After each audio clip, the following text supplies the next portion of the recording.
Muy buenas noches.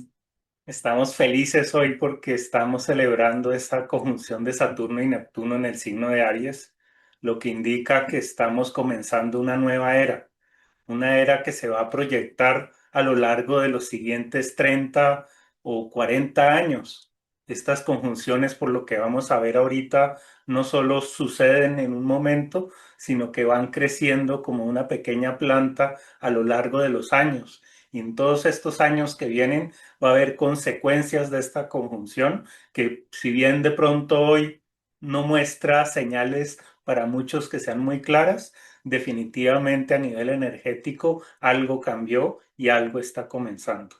Entonces, lo que quiero hacer para comenzar es recordar un poco lo que vimos el lunes pasado en la sesión que hicimos sobre las regencias astrológicas, ¿no? Para entender muy bien qué es lo que significa Saturno, pero en toda su expresión, porque normalmente tenemos una visión parcializada de Saturno que nos hace entenderlo como si fuera maléfico o como si fuera excesivamente limitante y perdemos de vista esa energía de Saturno, que es la misma energía del dios Cronos, y Cronos es el dios del tiempo. Luego, en este momento, cuando Saturno empieza su recorrido, empieza a adquirir otra vez y empieza a despertar su poder para controlar el tiempo, ¿no? Para diseñar el tiempo, para poner esa primera piedra en un proceso que se va a extender a lo largo de una cantidad de años,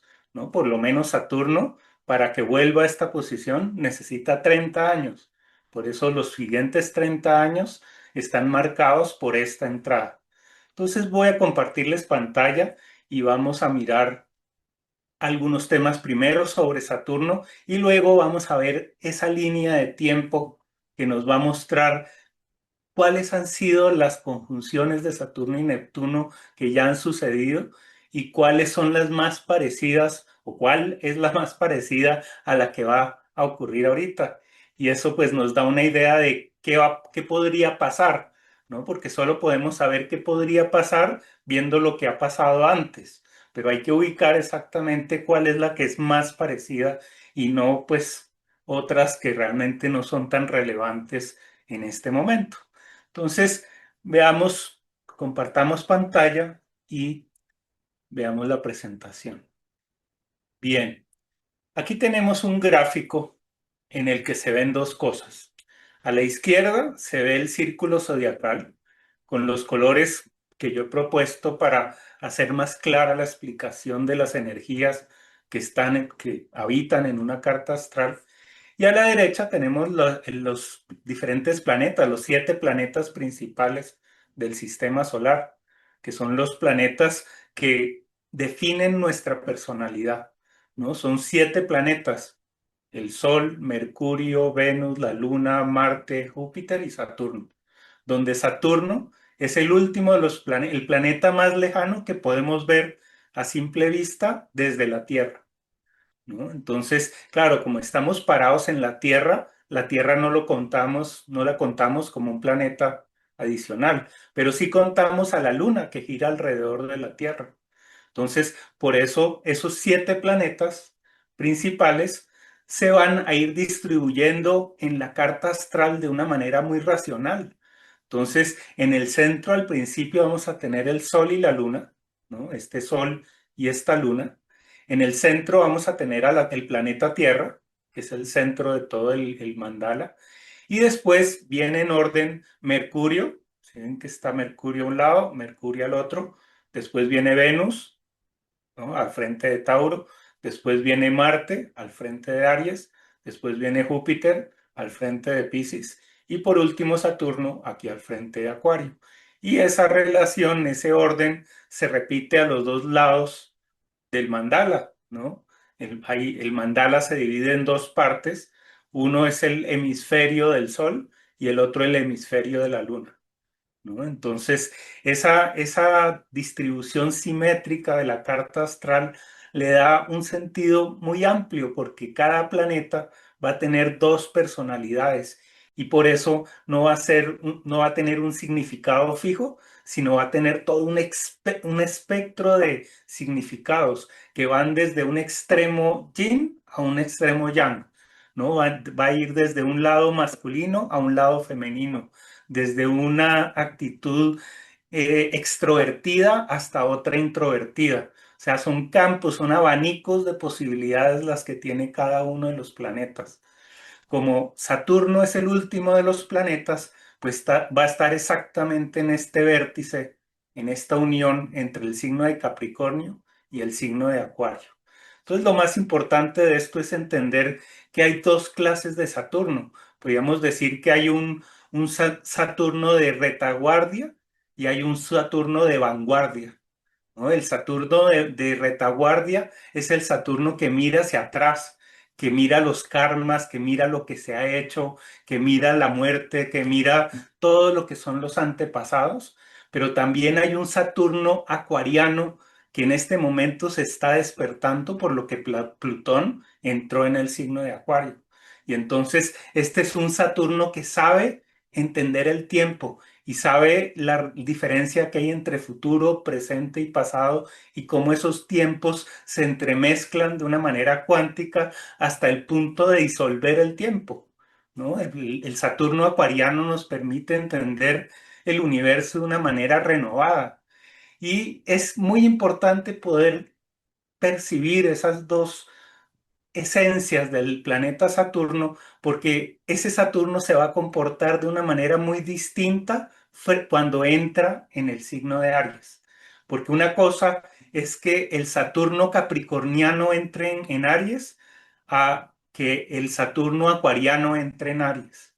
Cuando el Saturno capricorniano entra en Aries, aquí vemos en astrología una cuadratura y la cuadratura genera una resistencia, ¿no? Porque el Saturno capricorniano es un Saturno que busca los objetivos, busca los finales, mientras que el signo de Aries va a ser el signo del principio, el signo del número uno. Y por eso ahí hay una especie de terremoto, ¿no? Entre, ¿será que estoy terminando o estoy comenzando?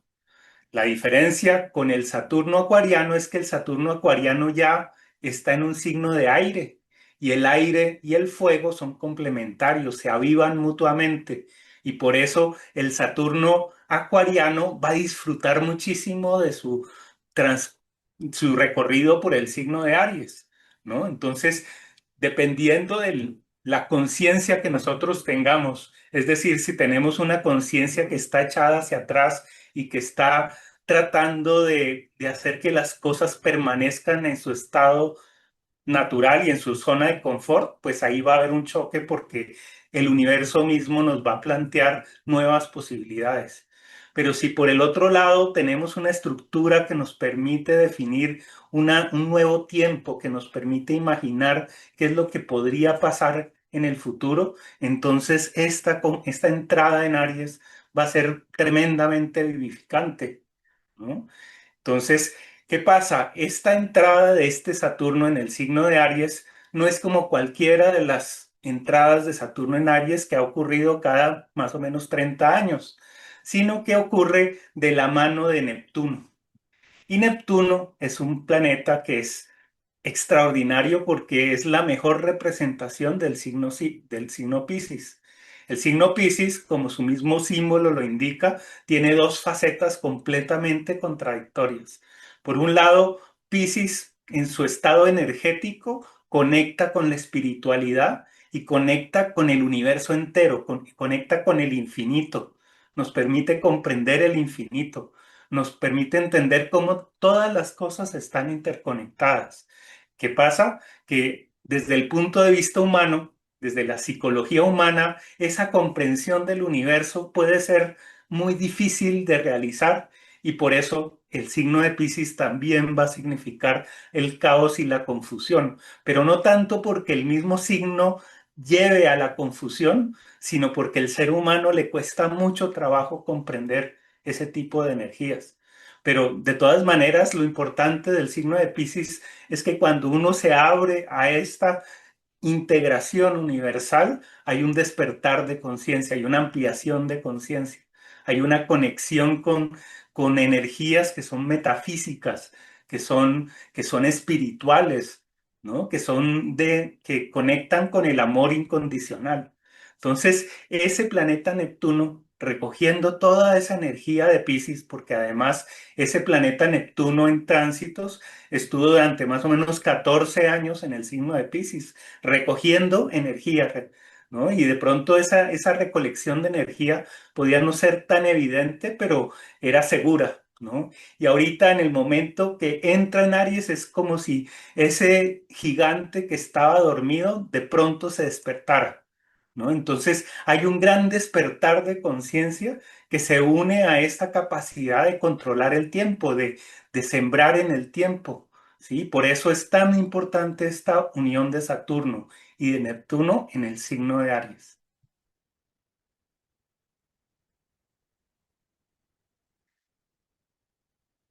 Entonces, siendo esto así, ¿no? Viendo que esta es una conjunción muy importante y que no sucede cada 30 años, sino que pues sucede, estaba viendo que más o menos cada 36 años Saturno y Neptuno se unen, pero se van uniendo en diferentes signos.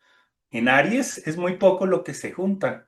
Luego vamos a estudiar dónde es que se encuentran o cuándo es que se encuentran Saturno y Neptuno en el signo de Aries, porque ahí es donde vamos a encontrar las claves de interpretación de esta conjunción. Entonces, ¿qué hice yo? Dije, bueno, ¿cómo hago para entender este ciclo, este proceso? Y entonces decidí hacer una línea de tiempo y me fui yendo, ¿no? Hacia atrás, hacia atrás, hacia atrás, viendo en mi programa, en el Solar Fire, cuando había conjunciones de Saturno y Neptuno. Y entonces empecemos a ver cuáles son las principales y cuáles son las más cercanas a la conjunción que estamos teniendo hoy. Entonces, en este gráfico decidí dibujar con círculos los periodos para poder ubicar y poder diferenciar los periodos, por ejemplo, de 36 años, que son los que hacen que Saturno y Neptuno se junten. Y entonces esto nos muestra que hay 9 ciclos de la conjunción que estamos teniendo al anterior que hubo en 1703. Porque si nos ponemos a ver con detalle, vamos a ver que el anterior se dio en el signo de Capricornio y eso fue en 1989. Lo que me parece muy diciente de 1989 es que en esa fecha, en ese año, fue que se lanzó el Word, el programa de escritura. Y ahorita, curiosamente, 36 años después, está cogiendo furor pues toda esta inteligencia artificial que nos permite escribir casi de una manera automática a través de la inteligencia artificial. Entonces, bastaron 36 años para que se propusiera este sistema de escritura, ¿no? Totalmente controlada por el ser humano, a que se haga independiente y pueda ser autónoma. ¿No? Entonces, ese es un ciclo que es interesante, pero no es en Aries, ¿no? Esto ya es parte de un proceso que ha tenido otras conjunciones. Entonces, en 1952 se dio en el signo de Libra. En 1917 se dio en el signo de Leo. Y vea que no hay una racionalidad entre los diferentes signos. En 1882 se dio en el signo de Tauro. En el en 1846 se dio en el signo de Acuario y lo interesante de esto es que exactamente en ese año es que se descubre a Neptuno. ¿No? Entonces, claro, este gran círculo que va de 1703 al 2026 es cuando se descubren los 3 planetas transpersonales que ahorita están perfectamente alineados, ¿no? Porque están Urano y Plutón en trígono y hacen un sextil, ¿no? Los que saben más de astrología con Neptuno. Quiere decir que hay un encuentro coordinado de las fuerzas que se acaban de descubrir en el último periodo, que es un periodo de 323 años. Entonces, esto es bien interesante, ¿no? Eh, Urano se descubre en 1773, pues en 1781, poco después de la conjunción de Saturno y Neptuno. No quiere decir que hayan coincidido todas, pero Neptuno sí coincidió perfectamente con Acuario. Y llegamos a esta fecha de 1703. En 1703 la conjunción se dio en el grado 9 de, de Aries. Aquí saqué del programa esta fecha que pues no tiene exactamente a Saturno y a Neptuno en conjunción, pero esto iba a suceder unos días después. Lo bonito de esta conjunción es que tanto la Luna como Marte como Júpiter estaban en el grado 9, ¿no? Del signo Aries. Entonces, esta fecha es muy importante.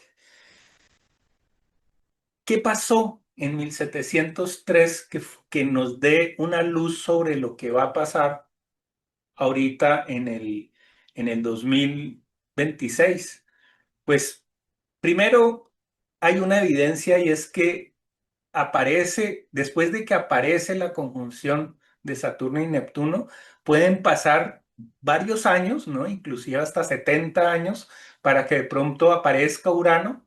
Y en el momento justo en el que aparece Urano es cuando en la historia empieza a aparecer la Revolución Francesa, cuando todas las colonias de América empiezan a independizarse, ¿no? O sea que el efecto de la conjunción no sucede exactamente el día de la conjunción, sino que es una semilla que va a ir evolucionando poco a poco hasta que se manifiesta, ¿sí?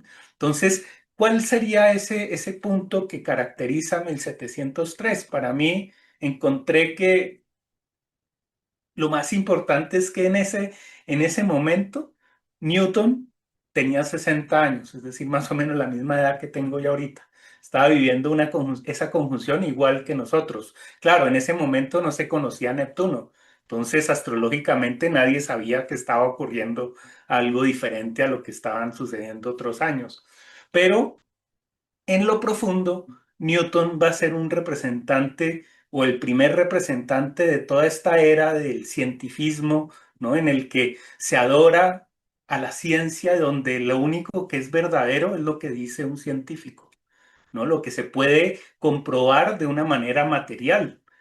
Y Newton vive al mismo tiempo que se está gestando el estilo arquitectónico y artístico que es el barroco. En el barroco es una evolución del Renacimiento en la que el ser humano se apropia de lo material, ¿no? Empieza a mostrar una cantidad de personajes que están muy vivos, que disfrutan, que sienten, que huelen, que comen, ¿no? Que están en contacto con la naturaleza, ¿no? Entonces vamos a ver esos cuadros llenos de frutas, llenos de ángeles, pero con expresiones de placer, de dolor, de éxtasis, ¿no? Es toda la expresión de la humanidad en su más alta expresión, ¿no? Entonces, claro, esculturas como esta que está aquí lo maravillan a uno porque nunca antes en la historia se había representado al ser humano con esa vitalidad a través inclusive de la piedra, ¿no? Que es un material macizo. En esa época, ¿no? También había un Leibniz de 57 años, que a mí me parece tan importante como el mismo Newton, porque Leibniz en el año 73, 1673, inventó una calculadora mecánica, ¿no? También un precursor de los computadores que ahora tenemos. Entonces, se ve cómo el ciclo se está completando en este momento.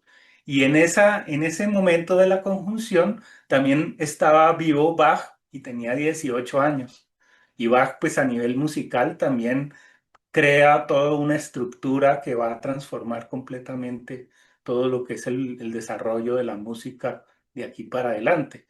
Entonces, me parece bien importante este momento de cambio porque le da un giro interesante a lo que es la percepción de la humanidad. Este giro, pues, va a estar apoyado en la anterior conjunción. La anterior conjunción se dio en 1380. ¿no? En ese momento la conjunción se da en el grado 21 de Aries, ¿no? Y se da además en conjunción con Venus. ¿Qué pasó en ese momento? En ese momento sucede algo a nivel histórico que es determinante para todo lo que va a suceder después, que es lo que se conoció como el cisma de Occidente. El cisma de Occidente es un encuentro entre dos facetas del cristianismo que se encuentran. Ahorita vamos a ver de qué trata. Y ese encuentro es lo que años más tarde va a manifestarse en el descubrimiento de América. Y con el descubrimiento de América, pues también viene todo ese apogeo del Renacimiento.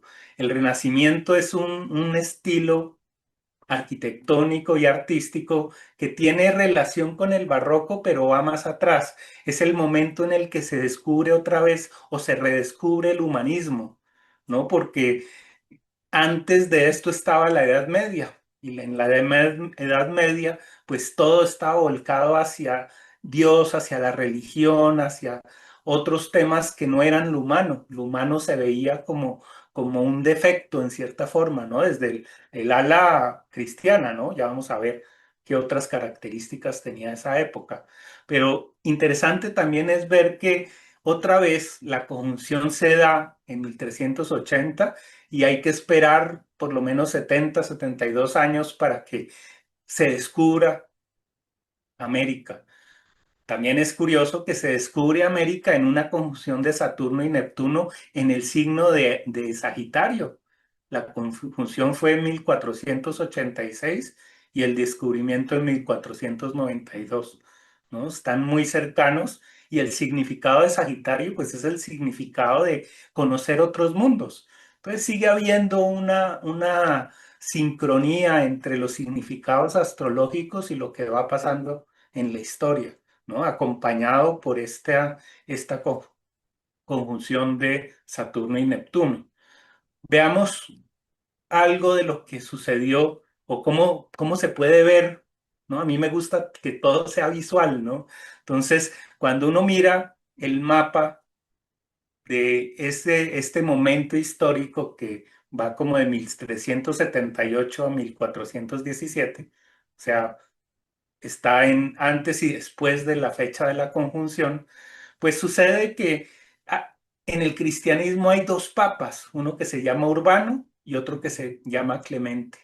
Y lo interesante es que los dos se excomulgaron mutuamente y eso dividió a Europa en dos grandes partes, ¿no? Había unos que iban con el Papa Clemente y otros que iban con el Papa Urbano.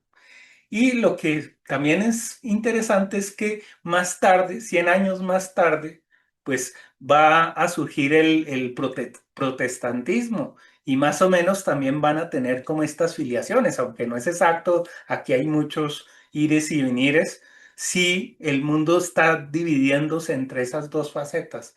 Y más tarde, ¿no? En 1492 pues en el momento en el que se descubre América por parte de Europa, pues están esos dos universos, ¿no? El de Inglaterra y el de España, ¿no? El Norteamérica y Suramérica.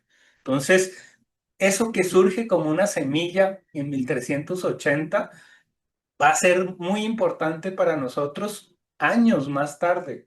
O sea, no es que en ese año de la conjunción pasa todo, sino es un momento en donde las cosas empiezan a cambiar rápidamente como no lo habían hecho antes, ¿no? Entonces, esta conjunción, pues, da lugar también al Renacimiento. Se dice que el Renacimiento va de 1400 a 1700, ¿no? Siglo XV a siglo XVI, ¿no? Todo el siglo XVI.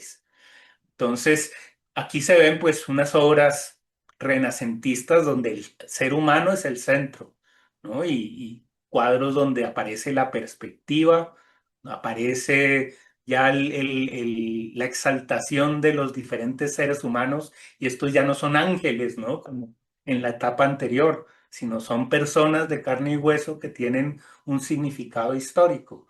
La diferencia es que en la arquitectura pues se había retornado a la época de los griegos, ¿no? Por eso se dice, se llama el renacimiento de lo grecorromano, ¿no? En el barroco esto estalla a través de esta materia, ¿no? De esta vida que cobra, ¿no? Es como si en el Renacimiento apareciera el ser humano, pero en el barroco aprende a vivir y aprende a expresarse, ¿no? A nivel energético. Entonces, dije, bueno, interesante este proceso porque toda esta era en la que estamos cerrando ahorita es una era de humanismo, ¿no? Curiosamente, ahorita va a comenzar una era en donde aparece otro actor que es la inteligencia artificial, que no es humana, ¿no? Entonces, como que se acaba el ciclo del humano y aparece lo artificial, ¿no? O esta evolución de lo que es el pensamiento humano en unos mecanismos que no habían existido antes, que son totalmente insólitos. Entonces dije, bueno, ¿qué pasó antes? ¿Qué será? ¿Será que esto está ocurriendo de una manera continua a través de la historia? Y mi gran sorpresa fue que ahí donde debería ocurrir la siguiente, ¿no? Es decir, si yo me voy 646 años antes, la conjunción se da es en el signo de Tauro. Y entonces me puse a buscar hacia atrás y para encontrar la siguiente conjunción en Aries, tuve que irme hasta el 555. En ese momento la conjunción se dio en el grado 6, no tan lejos de la que está ocurriendo ahorita en el grado 0, pero pues siempre tiene una distancia, ¿no? 15 años después de la conjunción nace Mahoma y después de Mahoma aparece todo ese apogeo árabe. Los árabes son los que sientan las bases de la matemática que después todos estos científicos van a desarrollar, ¿no? No se le da todo el crédito que merece el mundo árabe y quedamos es con la idea de esa Edad Media gótica y extremadamente represiva en el campo de lo intelectual, ¿no? Del campo de la ciencia y del conocimiento del humano.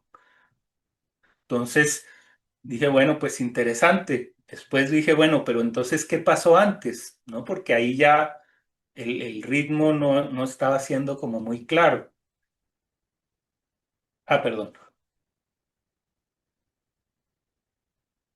Entonces me fui atrás y encontré que el siguiente ciclo de 646 años daba 92 años antes de Cristo. Y otra vez tiene el mismo patrón del que acabamos de terminar. Dije, era tan raro como que se saltó uno y había un periodo diferente, ¿no? Entonces, en este periodo de 646 años es cuando Roma adopta el cristianismo y se dan las bases del cristianismo que después pues, va a ser el centro de atención en la Edad Media, ¿no? Entonces, bueno, pues esta se dio en el grado 27 de Aries, casi al final, ¿no? Entonces dije, bueno, vámonos más atrás. Ay, perdón.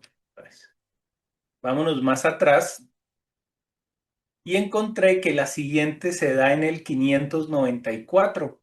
Y otra vez es extraordinario porque no sigue el mismo patrón de 646 años, sino que en esta oportunidad solamente pasaron 502 años para que hubiera esta conjunción.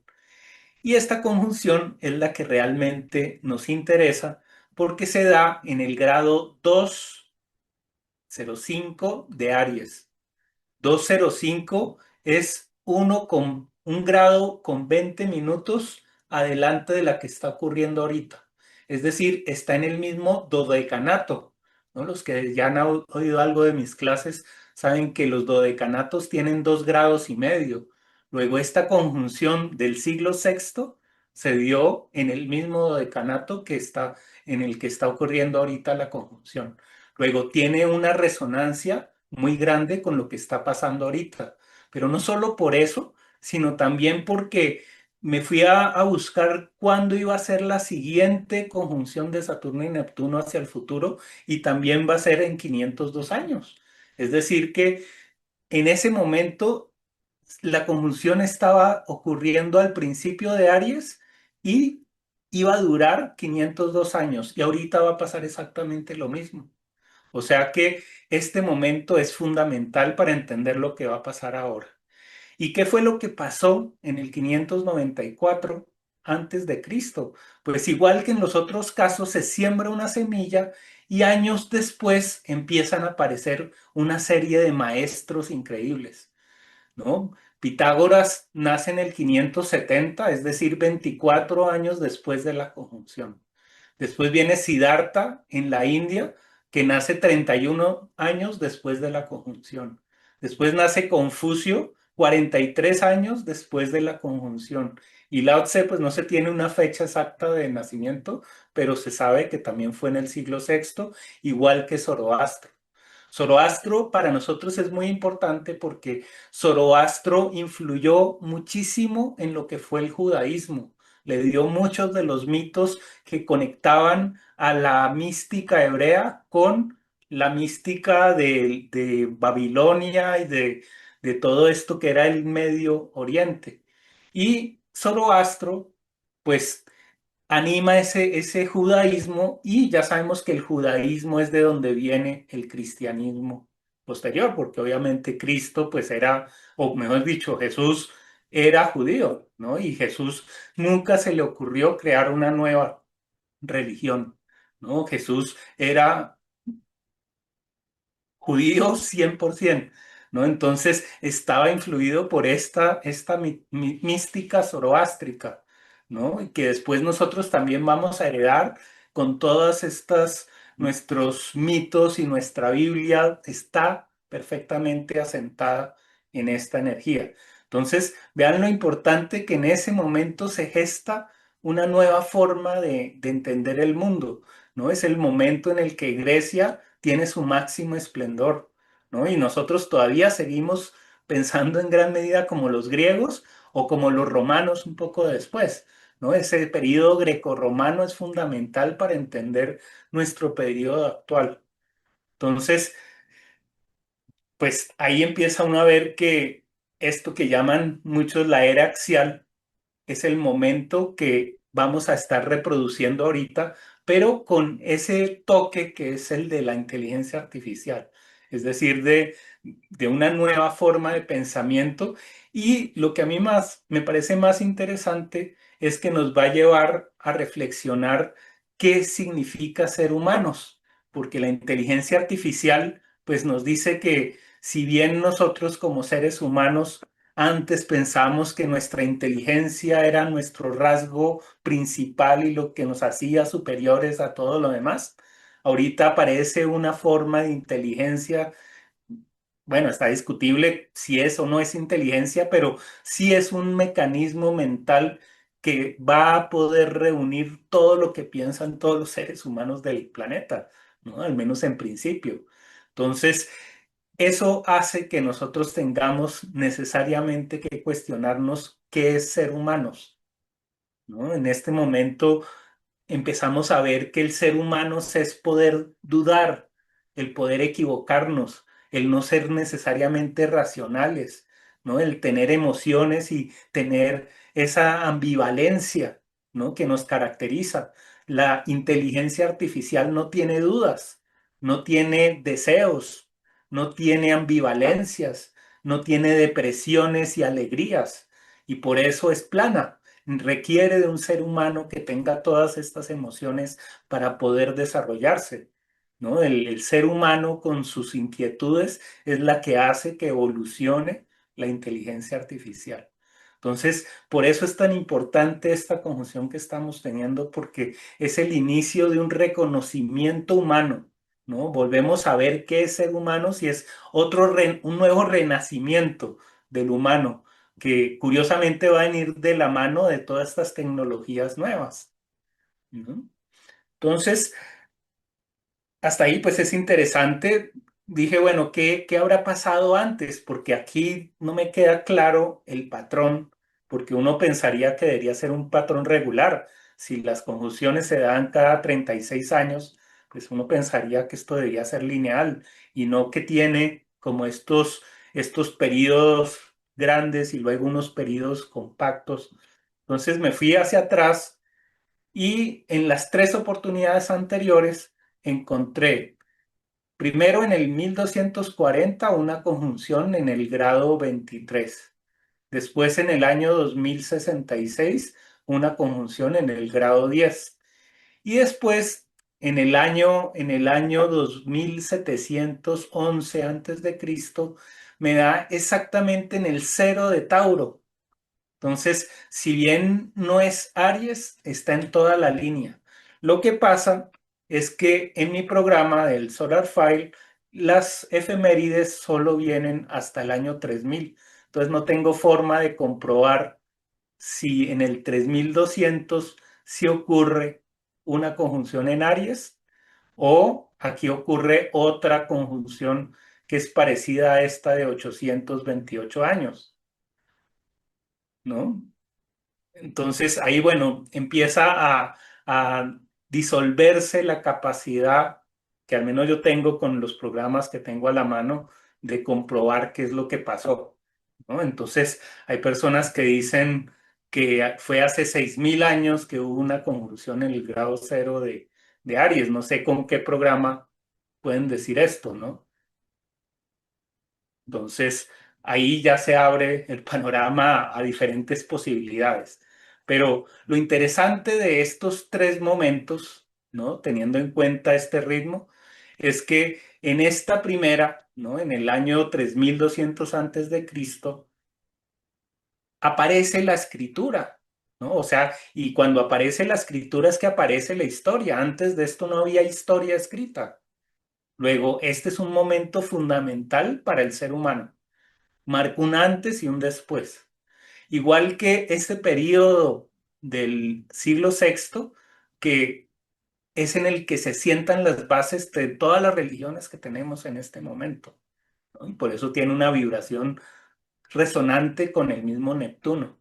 Y ahorita aparece esa tecnología de la inteligencia artificial que puede resonar mucho con el planeta Plutón, ¿no? Entonces son tres grandes periodos que van cambiando a la humanidad de una forma radical, ¿no? Entonces, esto es lo que hace que para mí esta conjunción no sea como cualquier conjunción, sino que hoy estamos viviendo el momento en el que nuestro universo va a cambiar de una manera radical y que en este lapso de 502 años vamos a ser otros, ¿no? Quizás estemos viviendo en las estrellas, quién sabe qué va a pasar de aquí en adelante, pero con toda seguridad que lo que va a pasar es tan grande como la aparición misma de la escritura o la aparición de los grandes maestros que le dieron cuerpo a las religiones que ahora tenemos. Y Yo bueno, quisiera hacer una pregunta, si es posible. claro, claro. Mi nombre es Francisco Bueno y pues soy signo escorpión. ¿En Ujú. qué casa estaría esta conjunción para mí? Entonces, ¿qué vemos aquí? Aquí vemos en la mitad entre Aries y Piscis el signo de Neptuno y el signo de Saturno. Entonces, ¿qué vamos a hacer? Vamos a girar la rueda y vamos a poner en el ascendente a Escorpio. Ah, bueno, sí, vamos a poner en el ascendente a Escorpio. Cuando ponemos a Escorpio en el ascendente, vemos que esta conjunción cae al principio de la casa 6. Yo lo que digo es que para las personas Escorpio, esta conjunción les va a traer muchísimo trabajo. ¿Por qué? Porque Escorpio está relacionado con todos los temas de la psicología, con todos los temas de encontrar cómo las cosas se están transformando y en tiempos de crisis y en tiempos de cambio, pues Escorpio tiene trabajo, ¿sí? Porque Aries queda en la casa 6, que es la casa de las terapias, es la casa de la sanación y es la casa del trabajo, ¿no? Es el campo de la salud. Entonces, puede haber las dos tendencias, o que Escorpio por la situación se termine enfermando porque no sabe qué hacer con la energía, o al contrario, se vuelve sanadora y es la que menos miedo le tiene a esta conjunción y puede ayudar a otros a seguir el paso a paso que se requiere. Entonces, todos, no es que haya unas personas que son Escorpio y otras que no, sino que todos tenemos Escorpio en nuestras cartas, porque todos los signos zodiacales están en nuestra carta astral. Entonces, lo que pasa es que si conectamos con nuestra energía escorpiana de transformación, tendremos trabajo. Muchas gracias. ¿Sí? Hay el ascendente en Leo, Entonces, si el ascendente es Leo, dámoslo acá. ¿Dónde queda la conjunción? Queda en Sagitario.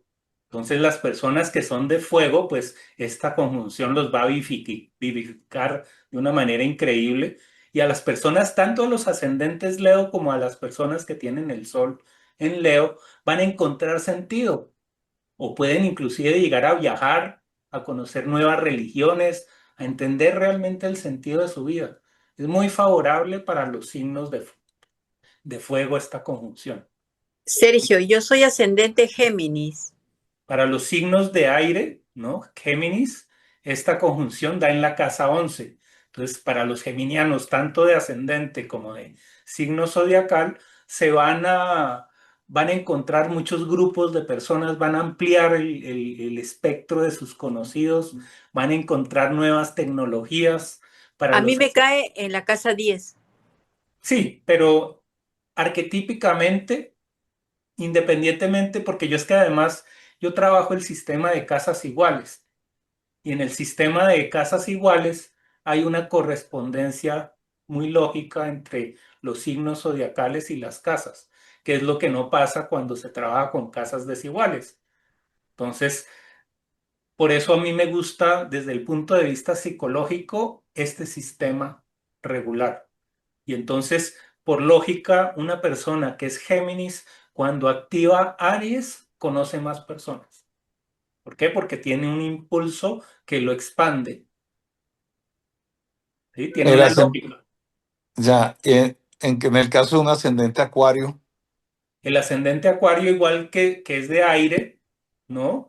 Va a ah, tener Aries en la casa 3 al contrario. Entonces, el Acuario o las personas Acuario van a encontrar muchas ideas y van a encontrar amigos y van a poder hacer conexiones y relacionar temas que antes estaban desconectados, poder hacer puentes entre ellos. ¿Quiénes son los que les va a quedar más difícil de todos? A los taurinos y en general a los signos de tierra, porque los signos de tierra van a tener la conjunción en casas de agua, ¿no? El Tauro sobre todo va a tener esta conjunción en la casa 12. Y entonces la energía taurina, que es la energía que dice no al cambio, ¿no? Sobre todo esos tauros que sean más tercos, ¿no? O nuestra propia terquedad, porque es que no solamente es que hay esos tauros que son tercos, sino uno cuando es terco, uno es tauro. Y cuando uno es terco, esa conjunción no le va a ayudar tanto, ¿no? Entonces, Ay, ¿por no qué? me digas Porque está cómo. escondida. ¿Ah? Imagínate que Aura, a mi hija, venía de un viaje y en el tren se le quedó el computador y tenía toda la información y eso se volvió un 8. Uy. Preciso en el día del eclipse. Sí, eso Ella es, es Tauro. sí, sí, cuando uno está tratando de conservar algo con muchas ganas, este momento es perfecto para que las cosas le cambien, ¿no? Para que el plan se altere. Por eso, la actitud que uno debería tener es una actitud abierta al cambio, abierta a la incertidumbre, abierta a que todo es posible. Porque si me vuelvo un taurino de los que no acepta ningún cambio, me van a dar duro. Y esto pues va a ser igual de fuerte para los capricornianos, ¿no? Porque Capricornio va a tener a Aries en la casa en la casa 4. Entonces también los capricornianos van a ver que sus raíces, que su punto de apoyo se va a ver transformado de una manera que no habían previsto, ¿no? Igual que los Virgo, también los Virgo, que es otro signo de tierra, pues van a tener a Aries esta conjunción en la casa 8. Entonces los Virgos también se van a tener que transformar. Lo que pasa es que esta conjunción para los Virgo es interesante en la medida que sean terapeutas o ayuden a hacer reparaciones de todo tipo, porque pues van a tener la posibilidad, si quieren hacer transformaciones, de hacerlas, ¿no? En este Pero momento. Virgo de solo, yo soy Luna en Virgo. Por eso, la luna en Virgo así como en el otro caso encontraba trabajo, aquí lo que es seguro es que se va a transformar. O sea, Virgo va a dejar de ser estático por la Tierra y va a conectar con su propia mutabilidad, porque va a decir, este es el momento en el que tengo que evolucionar. ¿Sí? Sergio, una pregunta. Tú Dime. hace un ratito cuando te dije que yo era Aries, pero no sabía mi ascendente, tú me dijiste que podría ser Capricornio. Sí, sí, ¿Cómo, cómo evoluciono? sí, sí, si tú eres Aries y naciste por la noche, entonces puedes haber nacido desde aquí, desde ser un Aries no, ni siquiera, pues en el día comienza aquí a las 12 de la noche con Aries en la parte de abajo. Entonces podría ser ascendente Capricornio, ascendente Acuario, ascendente Piscis o inclusive hasta Aries Aries. ¿Sí? Entonces cualquiera de estos signos podrían ser tu ascendente. Entonces, habría que ver, si eres Capricornio, pues la conjunción caería en la casa 4, luego influiría en el proceso familiar. Si eres Acuario, te expandiría la capacidad de tener ideas esta es más dinámica. Y si cae en Piscis, pues cae esta conjunción en la casa 2, que es la que tiene que ver con los recursos. Entonces, esta es buena para manifestar, ¿no? Si yo tengo un sueño, es el momento de hacer realidad este sueño. Mm. Pablo, Sergio, y para los Sergio, ascendentes Aries, El los ascendente Aries, pues ascendentes es el que Aries. la tiene en todo el principio, ¿no? Cuando uno es Aries, pues tiene todo alineado. Entonces, es cuando la energía se da de la manera más pura, ¿no? Y como que conecta con ese momento del gran despertar de la conciencia. Sergio, esta enumeración que hiciste ahí del 1 al 12 tipo de personas, ¿qué es?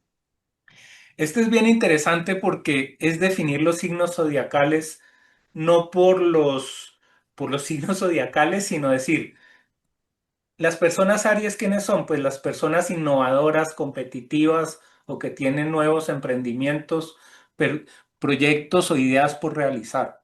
Son los promotores, los publicistas o los deportistas. ¿Sí? Entonces ahí no lo miramos por signo zodiacal, sino si yo soy una persona innovadora y competitiva, pues vale igual que si fuera Aries. Si en cambio soy una persona de las que están desarrollando un proyecto y que han encontrado ya su punto de equilibrio o que están el proyecto que están haciendo ya está dando resultados, los resultados esperados, pues pueden ser personas a las que, como decíamos, la vida les va a cambiar el caminado sin que se den de pronto cuenta cuándo, ¿sí? Las personas, por ejemplo, relacionadas con Géminis, son las personas que se dedican a la comunicación o al intercambio de bienes, al intercambio de ideas o de productos, ¿no? Los profesores, los estudiantes, los escritores, periodistas o comerciantes pues tendrían la misma vibración que los Géminis, ¿no? En el 4 están las personas que se dedican al campo inmobiliario, arquitectónico, al hogar, así como los que trabajan con recursos humanos o con mujeres o con niños, ¿sí? Que son en general personas introvertidas, pues esos funcionarían igual que cáncer. Y así pues cada uno va mostrando el tipo de personalidad que tiene. Esto ya Claro, daría pues pero para ¿cuál se hacer. notaría más? ¿Tu sol, tu luna, tu ascendente? ¿Cuál sería como Cada el prototipo persona más se marcado ahí? Cada Ujú. persona se identifica con una o varias de estas personalidades. Habrá personas que sean muy solares, entonces pues va a ser su signo solar, pero habrá personas que son muy lunares y entonces se van a identificar con otro signo que no es el del sol. Personas que sean muy venusinas y entonces pues se van a identificar con otro. O sea, ahí sí no hay una regla, ¿sí? Ok. Cada persona hace su combinación personal, ¿no? Esto es como un menú y uno puede pedir varios, ¿no? Entonces yo digo, mi personalidad va a ser el 3, el 7, el 9 y el 10. Claro. Otra persona dice, no, yo soy 5 con un 2 y con un 12, ¿sí? Cada cual hace su combinación. Eso es lo bonito de la astrología, que no es solamente, ay, es que yo soy Géminis, entonces solo leo Géminis. ¿No? La idea no es que si yo soy Géminis, entonces me enamoro de geminianamente, voy al banco geminianamente, ¿no? Tengo enfermedades geminianas, como que todo se vuelve Géminis, no. Aquí lo que uno ve es que, por ejemplo, una persona, pongamos acá geminiana, por seguir con este ejemplo, para que tenga recursos, debe ser canceriana para los recursos, debe hablar de una manera leonina, debe tener una familia virginiana, debe tener un gozo muy libriano, debe cuidar su salud en cuanto a lo escorpiano, ¿sí? Todos los signos van a afectar de alguna manera al Géminis. Géminis no es Géminis para todo, ¿no? Géminis es Aries para cuando vive en grupos. Géminis se vuelve pisciano en la profesión. ¿Sí? Entonces, esto da una comprensión integral de lo que es la personalidad y no signo por signo como hacen pues las recetas de cocina astrológicas que pues, son muy fáciles de entender, pero pues distan mucho de la verdadera complejidad de lo que es la personalidad, ¿no? Sí. Entonces, pues bueno, esto ya es el resto del curso Ujú. que vamos a hacer, ¿no? Para eso está el curso. Estoy adelantando, sí, sí. No, aquí pues es como una muestrica de todo lo que vamos a ver en el curso, Ok. ¿no? Y todo esto pues son herramientas que todo el día estoy haciendo. Entonces esto lo hice ayer Ujú. y pues la idea es irlo desarrollando un poquito, pero son formas de entender la astrología, que siempre hay una nueva forma de entender la astrología.